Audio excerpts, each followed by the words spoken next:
আসসালামু আলাইকুম সম্মানিত ফাউন্ডারবৃন্দ, আশা করি আপনারা প্রত্যেকে ভালো আছেন। হুমায়ুন অনলাইন চ্যানেলের পক্ষ থেকে দীর্ঘদিন পর আমি হুমায়ুন কবির সকলকে ওয়েলকাম করতেছি আমার ইউটিউব চ্যানেলে।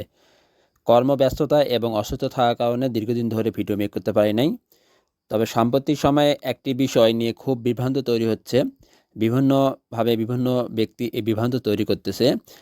এই কারণে আজকে এই ভিডিওটি মেক করতেছি। তাছাড়া আমাকে অনেকে পার্সোনাল ফোন এবং মেসেজ দিচ্ছে সেকেন্ড পেজ বিষয়ে, যে সেকেন্ড পেজটা আসলে কেমন হবে এই বিষয় নিয়ে দ্বিমত পোষণ করতেছে। একটা ব্যক্তি একরকম পোষণ করতেছে, আরেকজন ব্যক্তি আরেক রকম মতামত পোষণ করতেছে। তারই ধারাবাহিকতা আজকে আমি এই ভিডিওটি মেক করতেছি।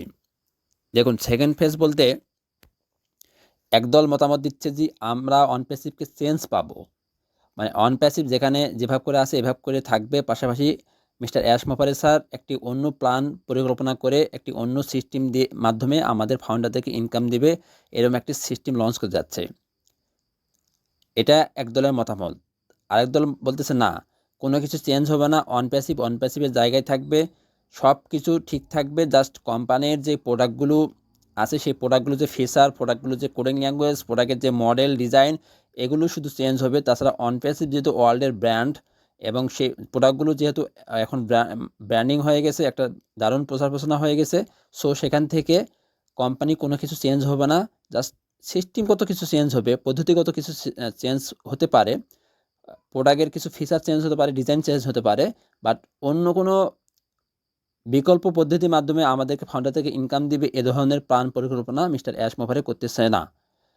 এটা শুধু মিটিংগুলোতে মানুষদেরকে বিভ্রান্ত তৈরি করা হচ্ছে, মানুষদেরকে ডিমোটিফাই করা হচ্ছে। একজন ব্যক্তি বিভিন্নভাবে কথা বলতেছে তার কমিউনিটিকে ধরে রাখার জন্য, তার মিটিংয়ের জনসংখ্যা বৃদ্ধি করার জন্য, তার মিটিং ধরে রাখার জন্য, তার নিজের পজিশন ধরে রাখার জন্য শুধু মানুষকে বিভ্রান্ত করতেছে যে কোম্পানি অন প্যাসিভ যেহেতু দেরি হচ্ছে আসতে, সুতরাং কোম্পানি সিস্টেম চেঞ্জ করে নতুন একটা সিস্টেম পরিকল্পনা করে সেখানে মাধ্যমে আমাদের ইনকাম প্ল্যান করতেছে। দেখুন, এগুলো টোটালেই নিজের মন গড়া কথা। আপনি 10, 16 এবং গত 3 তারিখের রেকর্ডগুলো আবার ভালো করে শুনুন, আবার ভালো করে বোঝার চেষ্টা করুন, স্টাডি করুন, সেগুলো আরও ভালো গভীরভাবে স্টাডি করে দেন এই কথাগুলো বলুন। আদারওয়াইজ এ ধরনের কথা বললে ফাউন্ডারের মধ্যে বিভ্রান্ত সৃষ্টি হচ্ছে, তারা নেগেটিভ হয়ে যাচ্ছে, তারা ডিমোটিভেশন হয়ে যাচ্ছে। এগুলো কথা আমরা বলা অলওয়েজ বিরত থাকবো, এগুলো কথা কখনো বলবো না।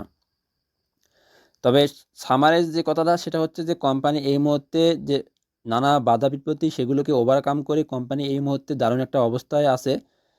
আমরা খুব শীঘ্রই কোম্পানি যে সেকেন্ড ফেজ দ্যাটস মিন আমরা ইকোসিস্টেম দেখতে পাবো। ইকোসিস্টেম করতে হবে আমরা। ইকোসিস্টেমের মাধ্যমে যে ইকোসিস্টেমটা এটা হচ্ছে একবারে 300 গুণ আপডেট ভার্সন আসতেছে। সেই ইকোসিস্টেমের মধ্যে আমরা কেওয়াইসি করব, তারপরে আমাদের ওয়ালেট ওপেন হবে। দেন আদার যে প্রোডাক্টগুলো আছে সেই প্রোডাক্টগুলো অ্যাক্টিভ হবে, ট্রাফিক আসবে, দেন ফাইনালি কার্যক্রম ওকে হবে। এটা খুব শীঘ্রই ইনশাল্লাহ। তো সে পর্যন্ত আমরা নিজের অবস্থান ধরে রাখবো। নিজের অবস্থান ধরে রাখার জন্য বিভিন্ন মিটিংয়ে মিছিলে বিভিন্ন ব্যক্তিকে নানান যে কথাগুলো কোম্পানি বলে নেয়, মিস্টার অ্যাশ মোফারে বলে নেয়, সেই কথাগুলো আমরা কখনো বলবো না। সে কথাগুলো থেকে অলওয়েজ বিরত থাকবো। কোনো কিছু জানি না, কোনো কিছু বুঝতে পারতেছি না, চুপ থাকবো। তারপরেও অতিরঞ্জিত না আননেসেসারি কথা কখনো বলবো না, যে কথাগুলো ফাউন্ডারদের জন্য বিপদ ডেকে আনতে পারে। ধন্যবাদ। আমি এখন ইনশাল্লাহ রেগুলার ভিডিও মেক করব, কোম্পানির নতুন নতুন আপডেট এবং কোম্পানির বিভিন্ন বিষয়গুলো নিয়ে ডিসকাস করব। আসসালামু আলাইকুম রহমতুল্লাহ।